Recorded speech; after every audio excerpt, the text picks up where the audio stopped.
Welcome to Hort Culture, where a group of extension professionals and plant people talk about the business, production, and joy of planting seeds and helping them grow. Join us as we explore the culture of horticulture. All right, listeners, I'm warning you up front. We are goofy, silly, funny today, so maybe a little awkward, maybe a little bit random. We're that every time. A little bit giddy. Yeah, probably some words I'm not going to say on a UK platform. Other Silly words, even. but yeah. Overall awesome, which is why you're here today. So thank you for being here. I'm so hyped on chocolate cake right now.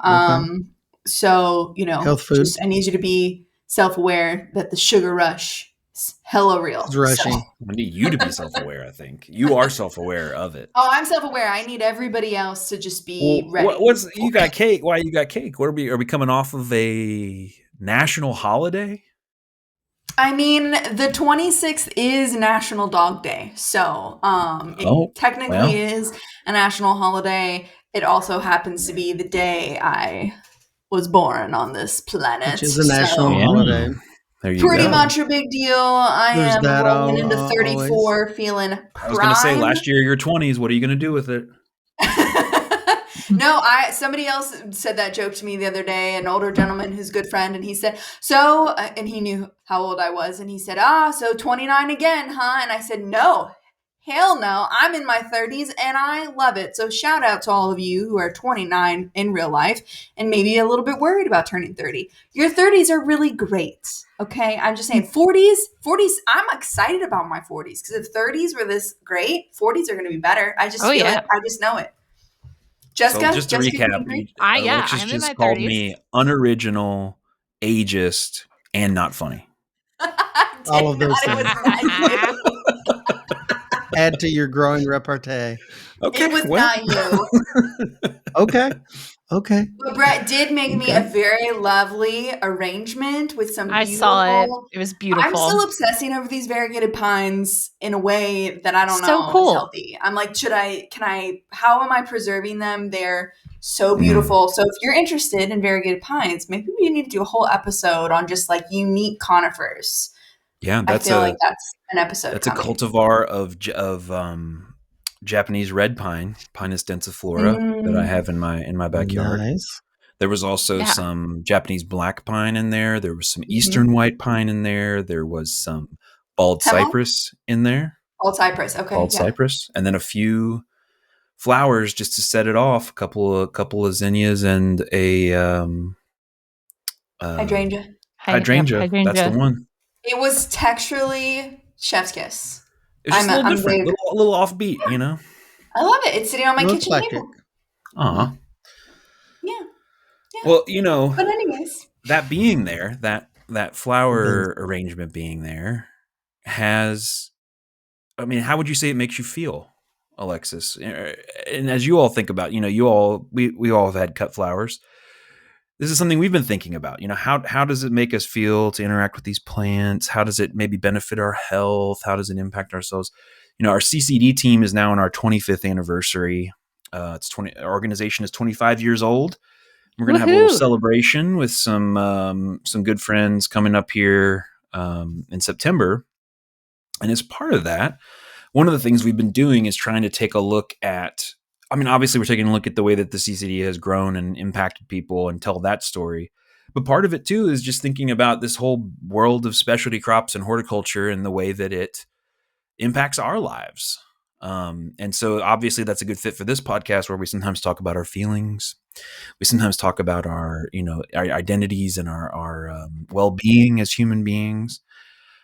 So maybe before we jump in, I have some statistics here that we can talk about, but I just wanted, when you all think about the positive effect that horticulture and specialty crops has had on you, what comes to mind? How deep are we going to go? Because I can say, look, I'm on a journey with you. You are the conductor. Okay. So my background, right? I grew up on a beef cattle tobacco farm, all of that, had kind of a garden. But when I graduated high school, my first job was at the horticulture research farm. And that was my first exposure to all these specialty crops. And that is where I met my husband.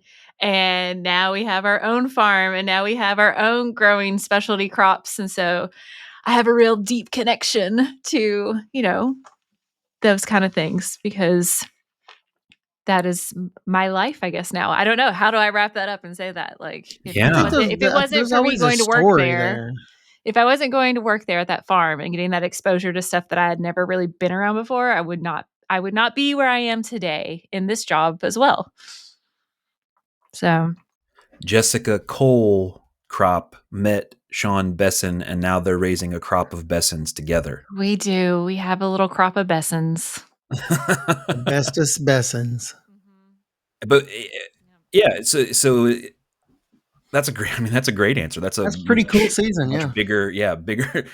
bigger in scope and impact. All right, who's going to follow that? I'm gonna put you on a poster. Who can follow that? I would say the I don't specialty wanna crops try. have in part determined the course of my entire life. Okay, The Jessica, entire- my thank you. entire life. The filter is very broad. Yeah. What about you, Ray? And I mean, this could be small things too. It could be like I go out and see my garden and feel my blood pressure go down or something. Yeah, as far as specialty crops go, I mean, I always had this feeling, professionally in my job, that there's usually some kind of story there. How do people go down a path? Because, I mean, by very definition of a specialty crop, it's sort of niche in some way or another. But I think about, things that I used to do and sell. And for a while, I sold some, like, I'll use an example of shiitake mushrooms, and got an appreciation for all the different things that's involved with a specialty crop as far as marketing that, because markets aren't established. And production's one thing. We talk a lot about that on the podcast. Production's one thing, marketing is another. Well, you have to be pretty good at both a lot of times with specialty crops. And you have to, if the market's not there, you have to do some education. You have to conceptualize and frame the product. So I think about those mushrooms and trying to sell those. And people ask questions, very good questions like, hey, did you find this in the woods? Will it poison me? Will I die? I mean, very relevant questions.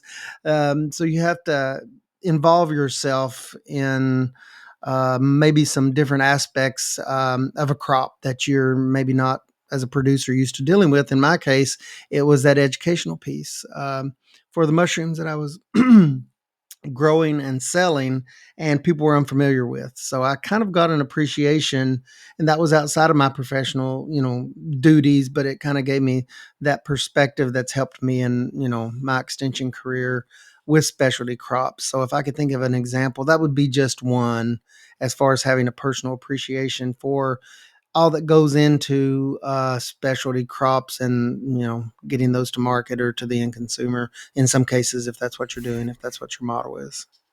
Well, two things, or something that I'm kind of hearing from both of your all stories, is that it kind of, the crops or the systems, whatever you want to call it, they were like this mechanism for like bridging a gap between people, or maybe enhancing communication or building a relationship in one way or another.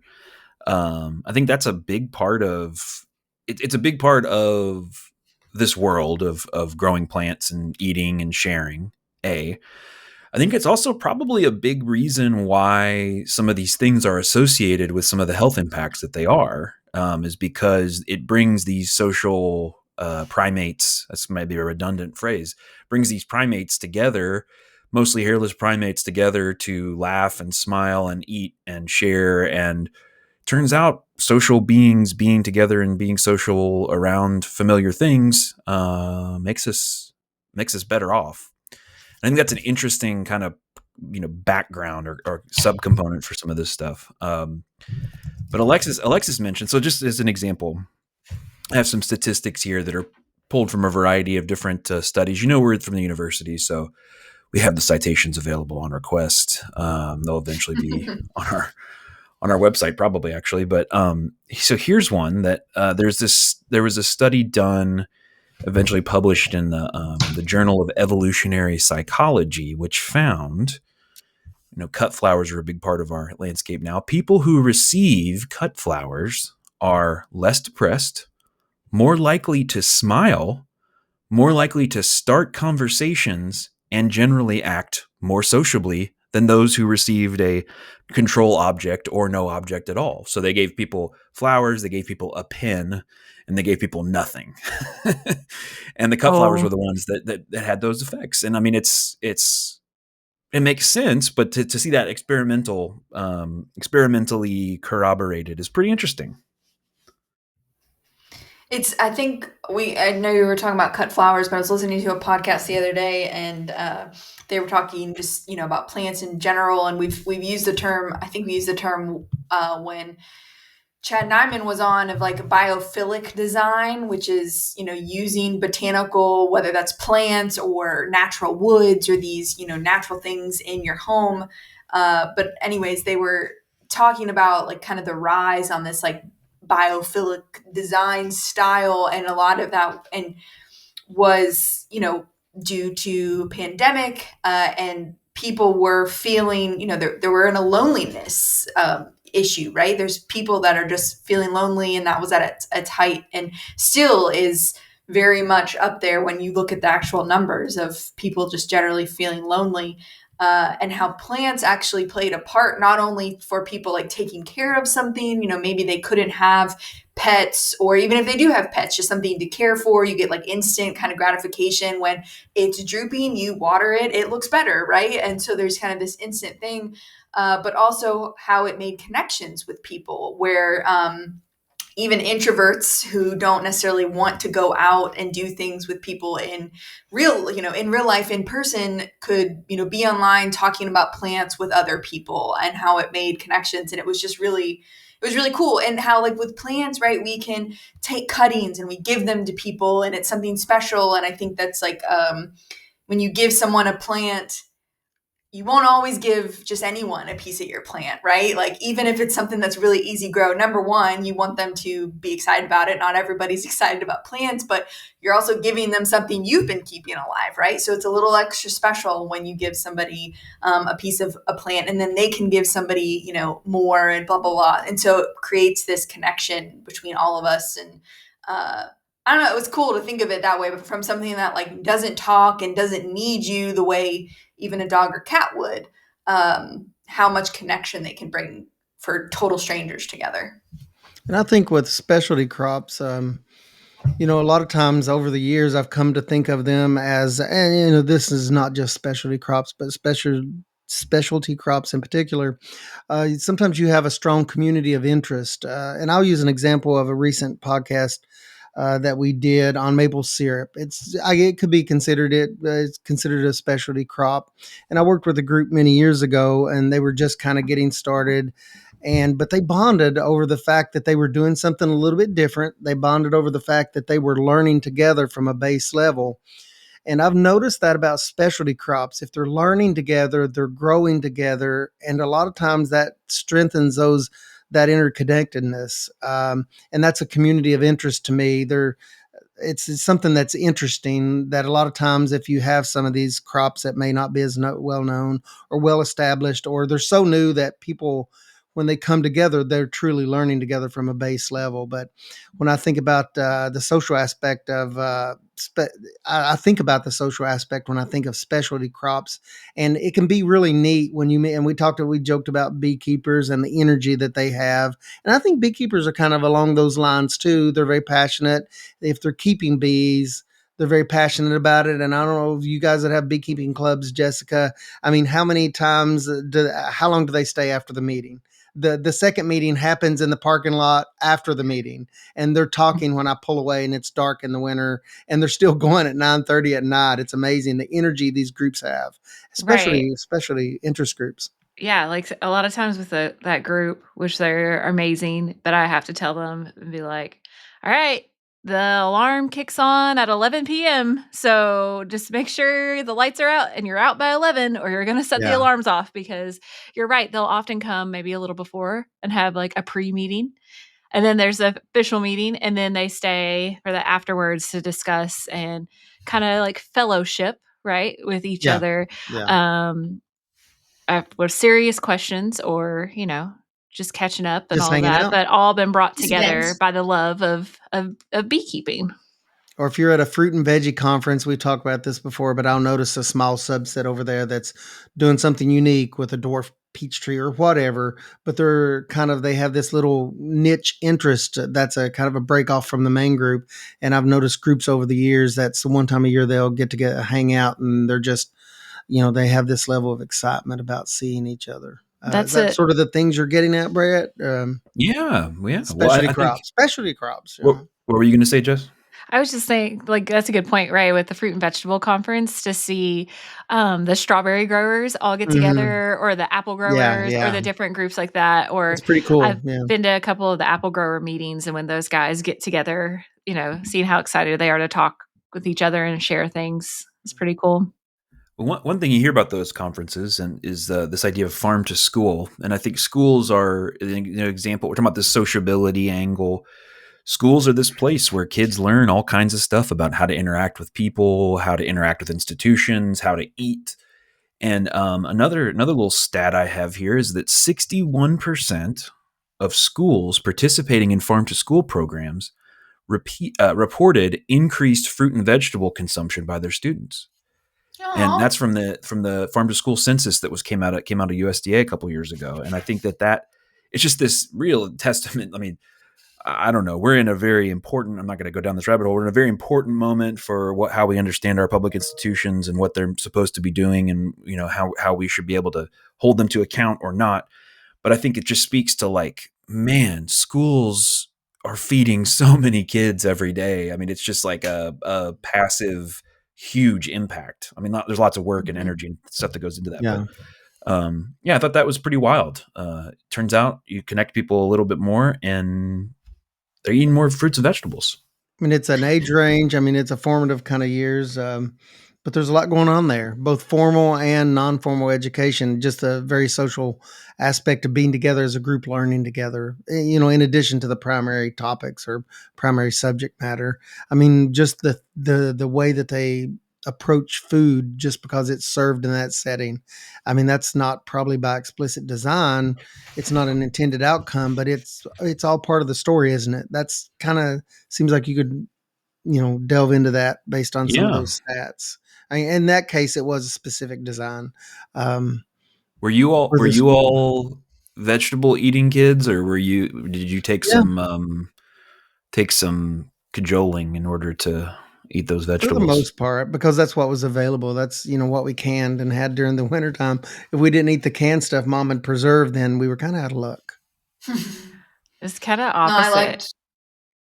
You were the opposite, Jess. Yes and no. My mom will kill me for saying this, but we all say it. My mom doesn't like eat anything green. Okay, that's like the joke. Don't like So, green food. we have green beans, right? We can green beans, but it wasn't until I was older I found out that she didn't eat any of them. She Did canned she all these eat the green Did beans. she eat the bacon out of the green beans? Yeah, I think so. But it wasn't until it's funny, they've teased me at work about it. Like, I went to, like, college, and I had more of, like, this, like, food awakening, like, exposure Mhm. of, like, getting to try all these new foods versus, like, I don't know, wasn't as big into partying, right? So I was just like, "Oh, cool. What's an avocado? This is great," like, Let's party thinking Who avocado. like I needs to knew party when there's there's avocados? No, avocados and there's like seriously. different fruits and vegetables and stuff. And then also working at that research farm had that exposure to it. And now, of course, I love that stuff. And hopefully, my kids they seem to enjoy vegetables. Well, one of your sons asked for carrots and hummus for his birthday, so I feel Hmm. like you're doing a good thing. Well, thank you. He's very But passionate about carrots and hummus. Something's can you working. remember other, like, foods in general, but vegetables or whatever, that you had those besides avocado, that you had those awakening moments about, like dishes? Or I'm very curious about this because some Like, people point and say, like, kids have to be exposed to this when they're young, otherwise they won't like it or whatever. And I think that there is some stuff about that, but there's also this other element of having multiple acts in your life that you can change past. So, right, any I can memories about that?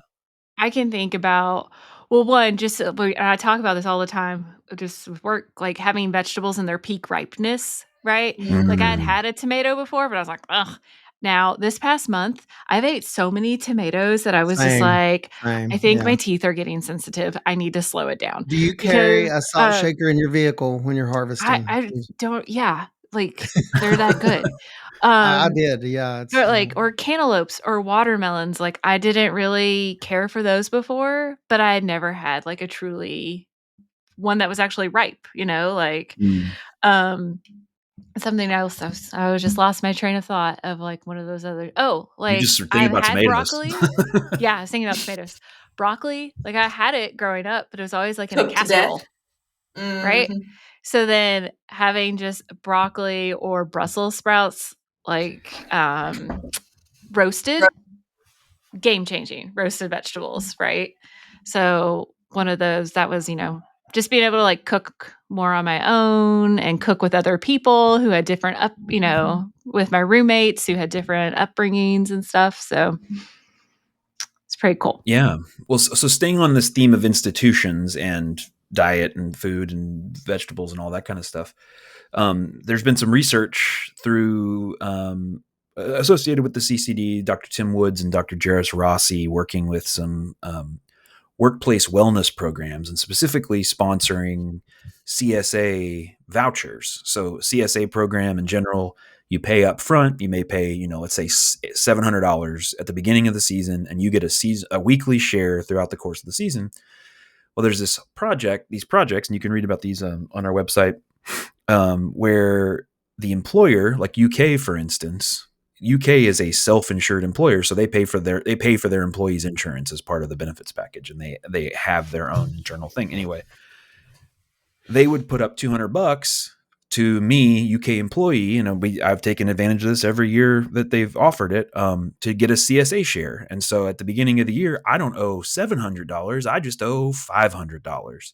And what they found is in that process of kicking in that money, for every dollar that was invested in CSA vouchers, they actually saved $2.47 in diet-related medical expenses for the people who were starting out the program in poor health. So in other words, if you started in poor health, you did a CSA, the voucher pushed you over the edge, you actually saw some health improvement and some saved expenses. And this has been one of the key rallying points for trying to support those types of programs. But it's another example where a lot of times in the United States, we get caught up, I think, in like personal choice. And that there's a big place for that. But there's also a huge place, I think, for conversations around institutions and how we can better create environments. So do y'all have any reactions to that? I think CSA is fun too because for most of them, I mean, there is some choice in, some of the bigger farms, but it's like you get what you get. And if you've never tried chard before, then you're probably gonna, they send recipes and stuff along with them. Then, you've never tried chard before, or you have tried it, but it's been real weird, but you paid for this. So you're going to eat it Yeah. somehow and then, try something new, with that, which is when I was getting a CSA, that was always something fun to try something new. And luckily, all the CSAs I've been a part of, when they send something weird or just not something that most people eat, they would always send a recipe like, here, if you've not tried this very strange zucchini cucumber thing, try it this way. It makes you reach and kind of grow a little bit in some cases, grow your food palate or whatever. It makes you try things. I mean, and now it's information on new recipes is readily available. If you did get a recipe, great. If you didn't, you can get a hold of those through various methods. But I think CSAs are pretty cool when I talk to people at the farmers market and they get such and such in their shares that they're not used to using. They say, well, that really forced us to kind of think about it. And then it became a thing where we kind of searched and we really like this that we never would have tried. And that's a really cool kind of effect of CSAs is, and I hear that all the time that people say, I never would have tried this or that unless it was and now we eat it all the time. And that's a really kind of a cool thing that comes out of CSA sometimes, I think, like you're saying, Alexis. I don't have any data in front of me to back it up, but I think Loser. speaking of Anecdotal. have to look that up and shoot you some references later. But please do. I think APA format, please. Please. Rigor. 12-point PITFA.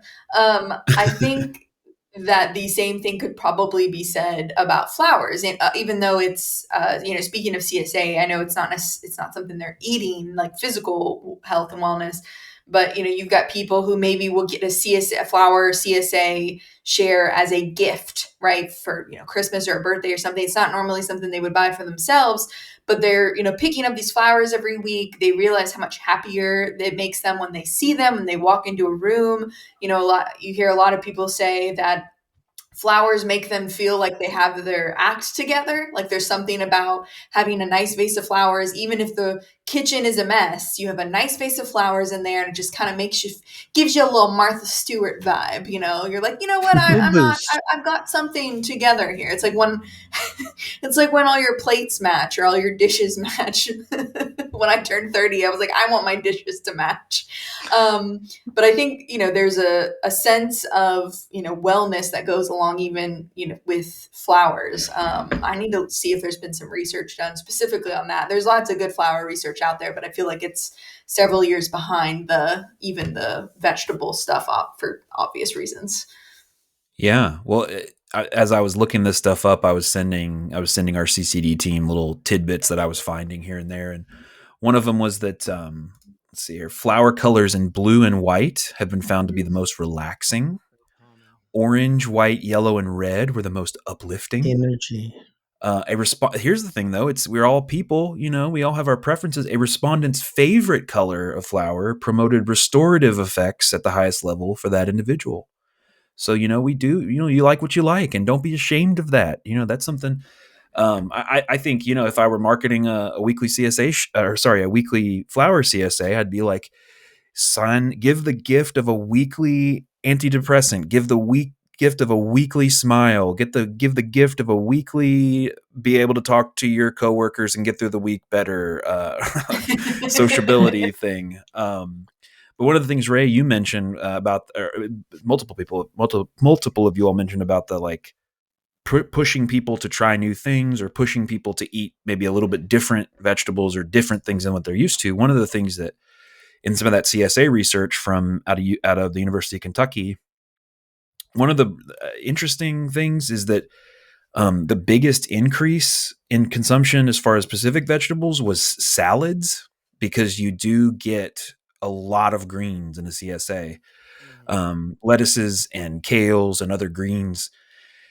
And these are, I grew up on iceberg salad mix, so no snobby shade, but this is not iceberg lettuce. These are phytonutrient dense greens that you feel, you start to glow after you eat enough of them. And that's important because of this next statistic, which is really interesting. So the brains of people who eat higher amounts of leafy greens compared to peers decline slower, such that the brains of the highest leafy green eaters appear on imaging up to 11 years younger. Wow. That's crazy. 11. Isn't that Imagine crazy? gaining 11 more years of like cognitive ability in your age. Like that's incredible. I mean, you Eat could also more. think of it as More greens. immaturity. I've got the brain of a 12-year-old. Man. I've too much salads, Brett. Too much salads. Too much Lay off salad. the Yeah. salad. Ugh. Yeah, lay off the salad. I keep laughing at fart jokes. The tipping point It has occurred, explains a Brett. lot of your jokes, Your Brett. bell curve. You're on the other Your side of vegan that. years I'm explain a mature. lot of your jokes. While It's we're all in the the realm kale. of the dietary, this is one that I think is kind of goes around a good bit. But for every 2 cups of additional fruit and vegetables that you eat, your overall mortality risk, your overall risk of just dying from anything, goes down by 10%. Your risk of stroke goes down by 16%, and your risk of heart disease goes down by 8%.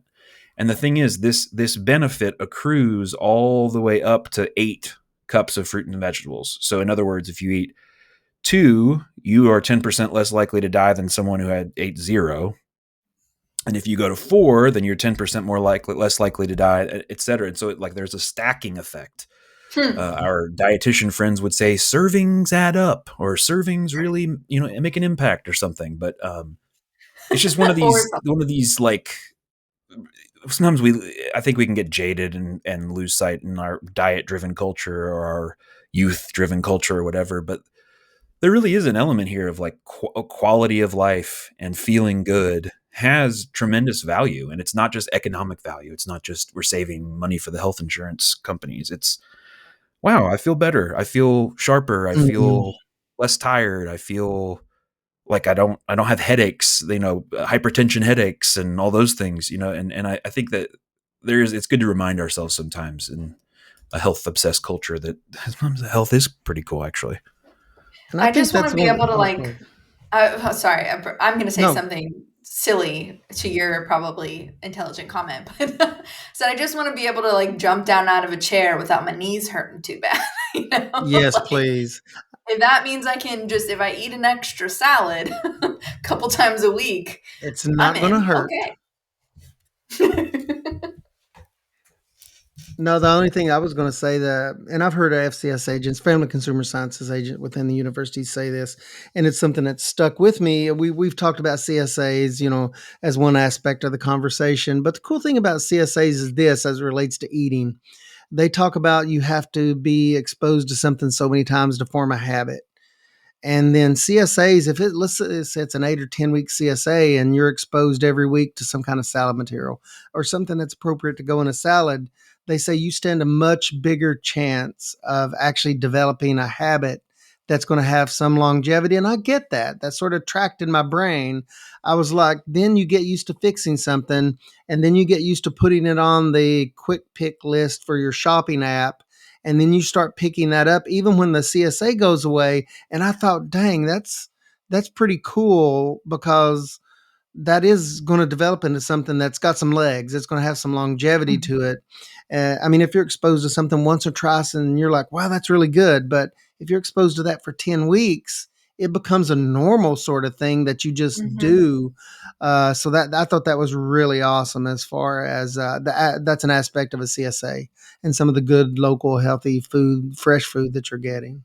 Really a cool thing. And maybe their knees aren't going to pop and lock or pop. I'm sorry, not pop and lock. Yeah, their knees aren't You going to might wanna pop like pop and mine lock, did. yeah. Yeah, you may be able to. That's good. Hey, maybe 11 years longer than you normally would be able to pop and lock. Just That is imagine not being able research. to That is pop, not lock, and drop research it based. 11 Yep. more years. I'm going to have to talk to a kinesiologist about that and get confirmation from that. But maybe that's a benefit. I do think you can pop, lock, and drop it at any age. It's a matter of whether you can lift Whether it back up. it lifts off. it back, It's the yes, popping it's the back up. lifting. If it unlocks, will it unlock? We don't You know. can perform any of those moves Will it once. pop back to where it once was? I don't. Yeah, I'm at the stage in my life where I'm the pop and stop because if it pops, I'm stopping. Yeah. Pop, lock, drop, stop. Yes, And then the roll. stop. Don't confuse that with a stop, drop, and roll. This is the pop, lock, and stop maneuver. Yes. Well, Because Ray, your back is so locked up that you have to Yes. stop. I'm stopping at this point. Yes. just stop. It's just a stop. Hard stop. Hard. Well, Ray, you made me. You triggered my annual ode to peaches, to seasonal peaches. Ode to Okay. peaches. It is. with It your- is time. It is time. That because we've been with your idea of like, oh, you get used to it, or you like sort of have that. We have had a big thing of we go out, I don't know, maybe once a week and get a big thing of peaches. Wow. And these are coming in from out of state, but they're at least from the region and they're seasonal. Yeah, sure. And we've had them now for, I don't really know, it feels like months, and I'm so used to it and I'm not over it and I'll never be over it. But it's coming to a conclusion. And that's an example of now I've built this habit that I am not going to be able to fulfill. Man. I mean, I'll just transition to apples. I'll wean myself off of peaches onto apples and act like Annie prefers apples. My wife prefers apples. I'll just act like, oh yeah, it's the same. It's not the same. Well, maybe you can get the sweeter end of apples, because the good thing about apples is there's a tart spectrum and then this sweeter so maybe I think it's a I know it's not a texture direct thing. Okay. Yeah, I it's think it's a definitely texture like a thing. crunch versus like Brett, a you and juicy my peach. son could sit in a corner and cry together because we had a lot of peaches as well, and then they're done, right? We don't have them anymore, and he still asks, like, "Why can't we have another peach?" And I'm like, "'Cause a peach is a special thing, and they're done. We have to wait till next year." And he's been very sad about that. He is learning at almost 5 years old about seasonal crops. Same thing with the cherries. Cherry Oof. season is over. We can Oh, no yeah. longer get those cherries because those are gonna be gross. Brett, where do They're you stand on Yeah. canned peaches? Brett, I like canned peaches. I do. how It's about a you, different Jessica? thing. Your They're family, just yeah, different things. yeah, okay. Mhm. It's like a fresh Versus green bean and a canned. canned green bean. I love canned green beans. I love fresh green beans, but they're not the same. They're not the same Yep. thing. Yeah, that is a Same thing with different. sweet corn. Yeah. True. Yeah. Yep. Exactly. I love them both. Cream They're corn is different very products. sweet, but it's not sweet corn by itself. Yeah, I get it. Mhm. Sure. Mm. The season of sadness is coming up, aka the peach Yeah. free season. Yep. Yeah. Well, so I cannot say that this next tip will prevent heartbreak related ambulance calls for me, but I can say that areas that have 5% or more tree canopy cover had 80% fewer heat related ambulance calls.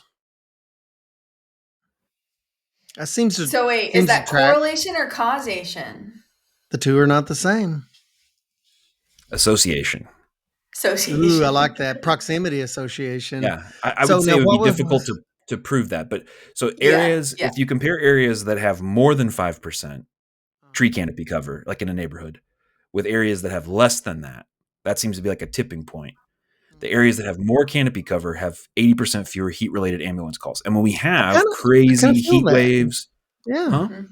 It's Yeah. sort of a functional thing, but when I go to a zoo, I will pick a zoo or a theme park or whatever. I will pick one that has more shade because that's the dad in me that doesn't want to. Very true, Ray. I do the I same mean, do you thing. do that? I do that. Yeah. I'm like, okay, now you know that doesn't have a lot of shade at XYZ place. Let's go to this. Hey, if I have my Cute Ray and choice. I walking around an arboretum, and luckily it's an Yes. arboretum, so there's lots of trees. But we were like finding every ounce of shade there was, and like standing really Yes. close together Perfect. in small shaded areas because We we were were like, just we can't looking out stand in for the our sun. health. Yes. Yes. Exactly. But oh No, yes, I that believe Brett, that. that one makes sense. Yeah, when I worked in as an agent, I worked on a program where we planted trees every year. It was a plant for part of a grant from KU, which is Kentucky Utilities, and called Plant for the Planet. And we would get matching funds from people in the city. And so I think in my 10-year stint of like being on that program, that team, we planted about 500 trees throughout Danville, and we kind of ran out of space because Danville had a lot of old trees, and so even though it was supposed to be like city funds that we're using it for, we ended up like pushing it out further into some of the smaller communities that maybe didn't have like the sort of funding, and we're able to push that out with of course permission from people who donated, but it was really exciting. And the whole goal was that we want to shade every walking area in the city for people who wanted to be able to, travel if they didn't have a car, or if they just wanted to go for a walk and better their health and all these things. And a lot of people, towards the end, those trees that we planted that first year, they're 10 years old, starting to really shade things. And, it was much more pleasant to be downtown with all the trees. Absolutely. Stormwater, all that Yeah, jazz. just to give you a sense, so 5%. This was 5% difference.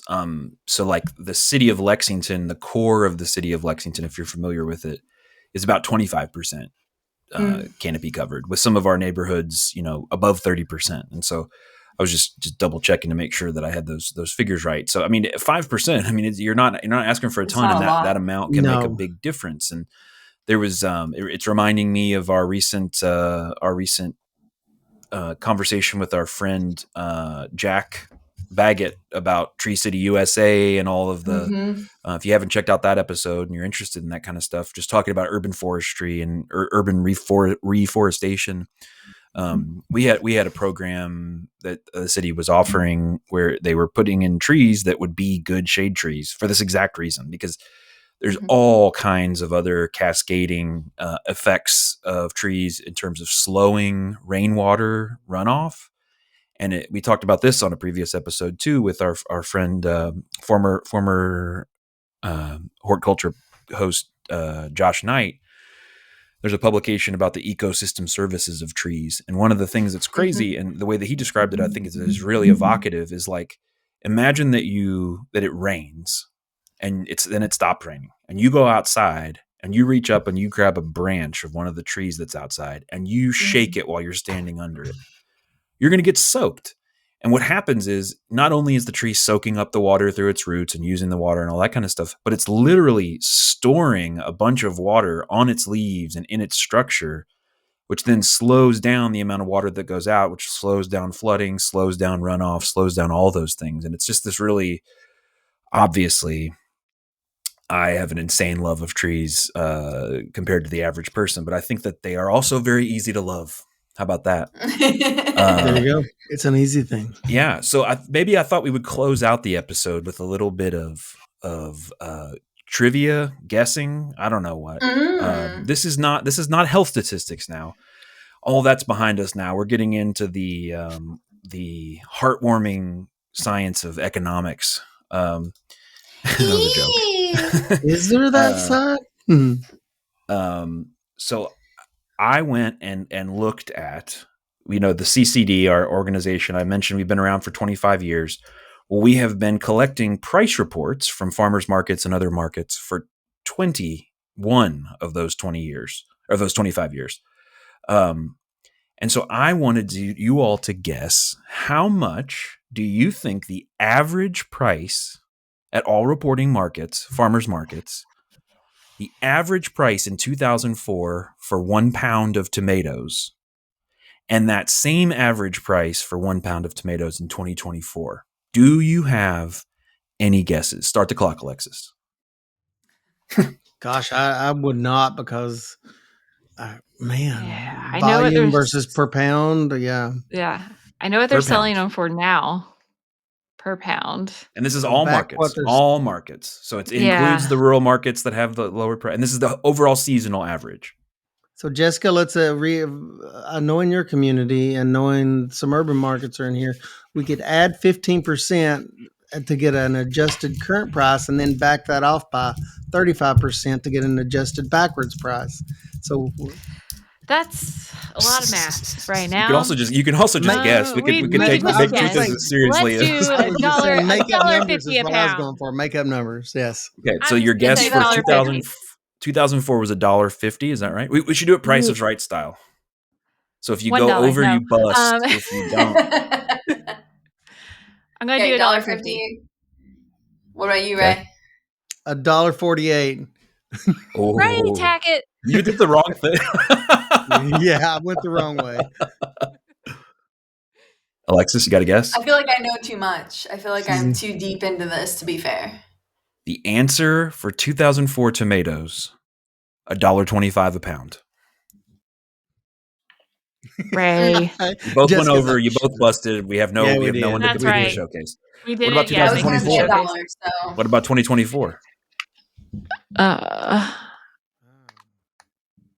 going to say I might be, if this is average across the state, it might be going over, but $3. Seasonal averages, is this across the entire season? Seasonal average, entire state, urban and rural markets all I was going to say about what weighted is $250 to $275. Oh yeah, I was like, $250 maybe. No, $3.13 per pound average.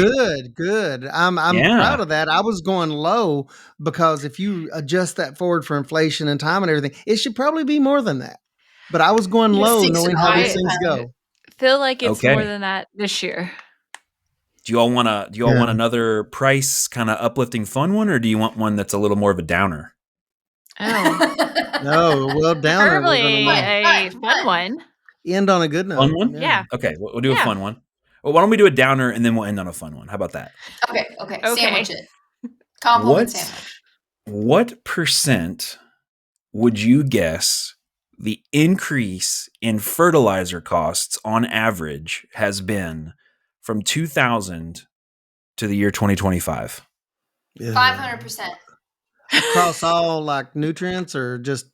It's just that, yeah, just kind of an average Oh, of okay. all of them. 200%. Let's go double. Nice round I'll number. do 100%. But I feel like it's more I feel like it's higher than Average that. average fertilizer costs increased 224% between 2000 Jeez. and 2024. Wow. That's not adjusted Wow. for inflation. It's So wild. it's somewhere between doubling and tripling. Okay, we'll end on a positive one here. How about? Oh, I got so many good ones though. The Okay, data nerds we'll coming bring in. it back. We were talking about green beans. We're talking about Jessica's mom canning green beans but not eating them. Beans are a quintessential Kentucky crop, a staple at farmers markets. 2004 average price per pound for beans in Kentucky at farmers markets. Same thing as the tomatoes. All markets across the state, seasonal average per pound, average price 2004. Oh gosh. Keep in I mind, have no tomatoes were idea how much this $1.25 a pound in 75 2004. cents. I was gonna say I was in a very rural market at that time, so mine would have been. Well, I guess we're doing an average though. You're probably pretty close, Jessica. Mine would have been a little lower. I'd have went 60 cents where I was at, but No, I was in a very different market then. $1.25.